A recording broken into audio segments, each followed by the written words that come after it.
السلام علیکم دوستو، welcome to my channel N T V Urdu. اگر آپ نئی انٹرٹینمنٹ سے بھرپور ویڈیوز دیکھنا چاہتے ہیں تو ابھی کر دیجئے چینل کو سبسکرائب اور دبا دیجئے ساتھ موجود بیل آئیکن تاکہ آپ کو ہماری ویڈیوز ملتی رہیں۔ چلیے شروع کرتے ہیں ویڈیو کو۔ پرسوں بیگم نے کہا سنیں 2000 روپے دے دیں، بعد میں واپس کر دوں گی۔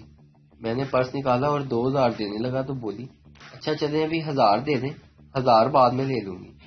آج صبح بولی میں نے آپ سے 1000 لینے ہیں۔ میں نے پرس نکالا اور 1000 دینے لگا۔ اچھا رہنے دیں، میں نے آپ کو 1000 دینے بھی تو ہیں، چلو برابر ہو گئے۔ تب سے میں سوچ رہا ہوں کہ گڑبڑ آخر ہوئی کہاں۔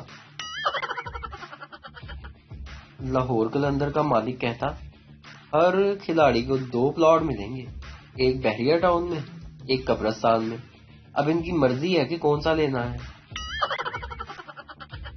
ایک بھکاری کو 100 روپے ملے، وہ مشہور ہوٹل میں کھانا کھانے گیا اور پیٹ بھر کر کھانا کھایا۔ 500 روپے کا بل بنا۔ بھکاری نے مینیجر سے کہا میرے پاس نہیں ہے، مینیجر نے اسے پولیس کے حوالے کر دیا۔ بھکاری نے پولیس کو 100 روپے دیے اور چھوٹ گیا۔ اس کو کہتے ہیں فائنینشیل مینجمنٹ وداؤٹ MBA، یعنی کہ پیسوں کا حساب کتاب MBA کیے بغیر ہی حساب لگا لینا۔ ایک فیصلہ بادی سعودیہ جانے لگا تو بیگم سے کہنے لگا میں ادھر سے پیسے بھیجوں گا، تم جوڑتی رہنا۔ بیگم آگے سے کہتی کیوں، تسی پاٹے بھیجنے نے؟